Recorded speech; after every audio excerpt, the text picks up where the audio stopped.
Bismillahirrahmanirrahim.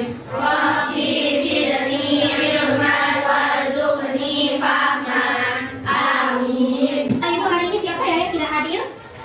Lisa Safira Cibro. Lisa Safira Cibro. Izi. Ada lagi yang tidak hadir? Sudah ya, hadir semua berarti nama Lisa yang hadir. Siapa yang masih ingat apa itu puisi? Siapa? Iya, Nisa. Apa itu puisi, Nisa? Puisi yaitu teks atau karangan yang mengungkapkan pikiran atau perasaan dengan mengutamakan keindahan kata-kata. Iya, bagus sekali, Nisa. Puisi itu adalah teks atau karangan yang mengungkapkan pikiran dan perasaan dengan mengutamakan keindahan kata-kata. Ya, kenapa? Karena pada puisi menggunakan imaji, ya, menggunakan gaya bahasa yang maknanya konotasi. Apa itu makna konotasi? Makna tidak sebenarnya. Hari ini kita masih belajar seputar puisi. KD 3.8 menelaah unsur-unsur pembangun teks puisi, perjuangan, lingkungan hidup, kondisi sosial dan lain-lain yang diperdengarkan atau dibaca. Indikator pencapaian kompetensinya ada dua. Yang pertama, kalian diharapkan mampu menganalisis unsur fisik yang terdiri dari rima, imaji, dan gaya bahasa teks puisi yang dibaca. Yang kedua, kalian diharapkan mampu menganalisis unsur apa nah? Unsur batin, yaitu tema dan amanat teks puisi yang dibaca. Nah, ini Ibu mau bertanya dulu. Kira-kira ini foto siapa ya? Khairil Anwar, tahu ya? Khairil Anwar, salah satu puisinya berjudul Tahu. Kalau ini siapa? W.S. Rendra. Iya, W.S. Rendra. Nah, ini siapa di dalam buku ada nak? Sapardi Djoko Darmono. Kalau ini siapa? Barkan Nafisa. Kalau yang ini hanya satu orang yang menjawab. Yang ini juga satu orang. Yang ini rame ya, terkenal ya, Barkan Nafisa. Oke, ini Ibu ada sebuah video dari Barkan Nafisa. Coba didengarkan tentang manfaat Assalamualaikum warahmatullahi wabarakatuh. Hai adik-adik, apa kabar hari ini? Bisa semua kan? Jadi kakak namanya Barkan Nafisa dari sekolah satu besar dan sekarang sekolah di SMA yang berumur yang Jadi di sini kakak akan sharing mengenai menulis puisi. Jadi ini sekilas ada disampaikan oleh Kak Barkan Nafisa manfaat mempelajari puisi. Ada yang tahu tadi apa? Melatih kreativitas. Dengan mempelajari puisi kita juga bisa menambah kosakata. Dengan puisi kita jadi terkenal. Seperti contoh yang tadi penyair terkenal, salah satunya Khairil Anwar. Kak Barkan terkenal nggak dengan puisinya?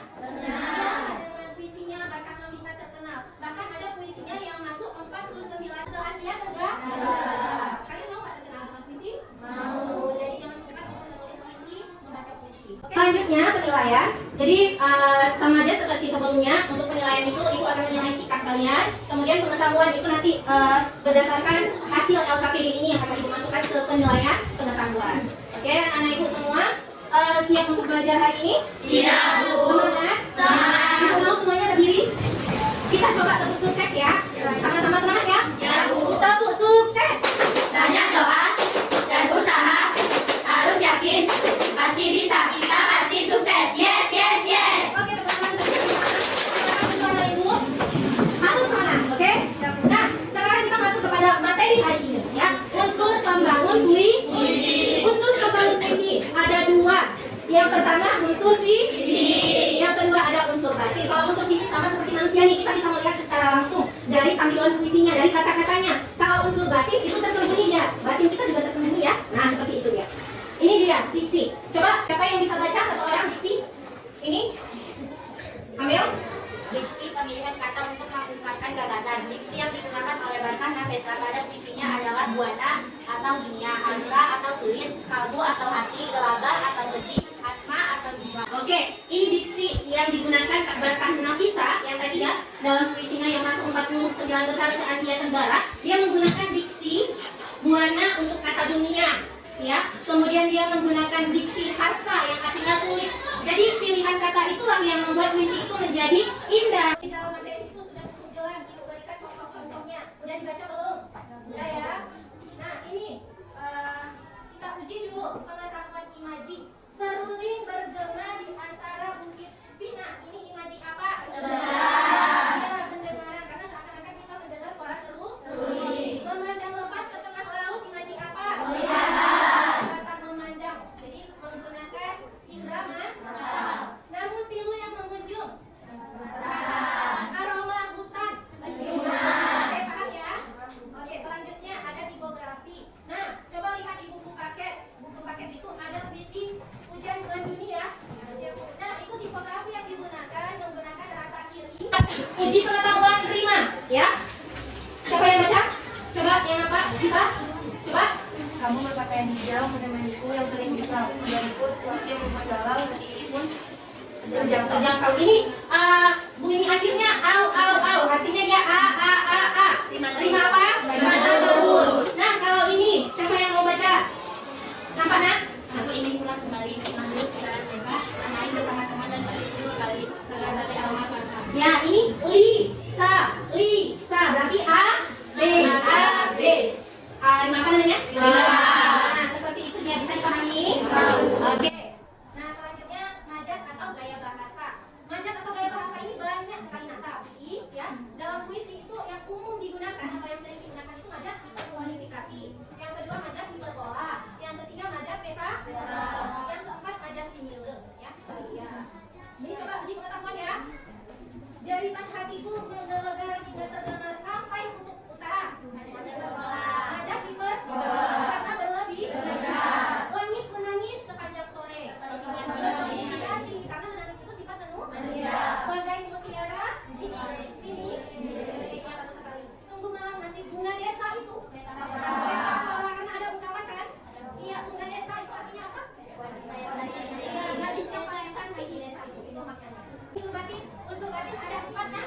Ya, yang pertama tema, yang kedua rasa, ketiga nada, yang keempat amanat. Pada LKPD, jadi hari ini itu kalian menganalisis puisi Kak Barka, ya, puisi Kak Barka yang berjudul Rasa Sakit Bermuara Cinta, ya.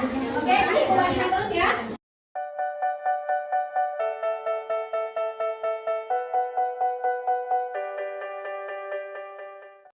Ini 3 baris sama dengan 3 baris puisi yang menggunakan gaya bahasa.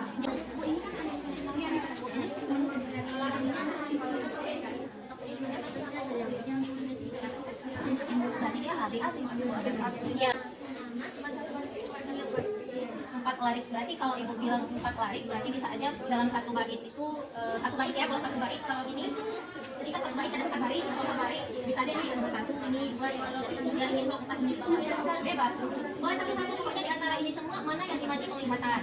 Nanti begitu juga dengan unsur imaji perasaan. Mungkin nanti di sini ada 1 baris, mungkin di sini ada 1 baris, di sini ada 1 baris, di sini ada 1 baris. 1 baris saja, 1 baris.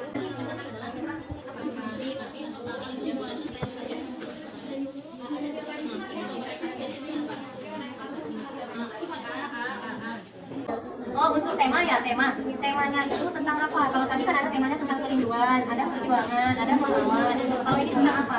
Perjuangan apa? Nah, itu namanya. Boleh.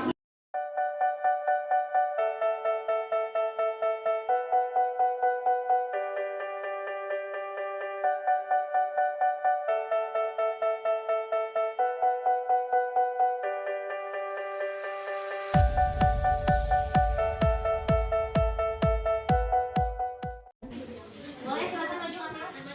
Mewakili kelompok 2. Assalamualaikum warahmatullahi wabarakatuh. Waalaikumsalam warahmatullahi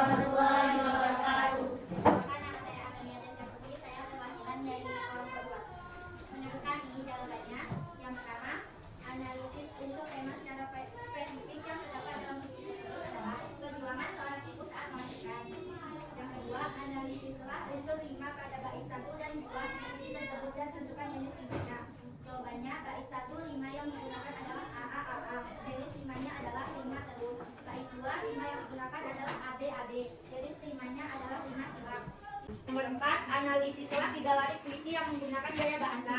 Yang pertama, mengguncang dunia, itu gaya bahasa hiperbola. Yang kedua, demisi buah hati, itu metafora. Yang ketiga, hanya satu niat sucimu, yakni buah hati yang kau cinta, itu metafora.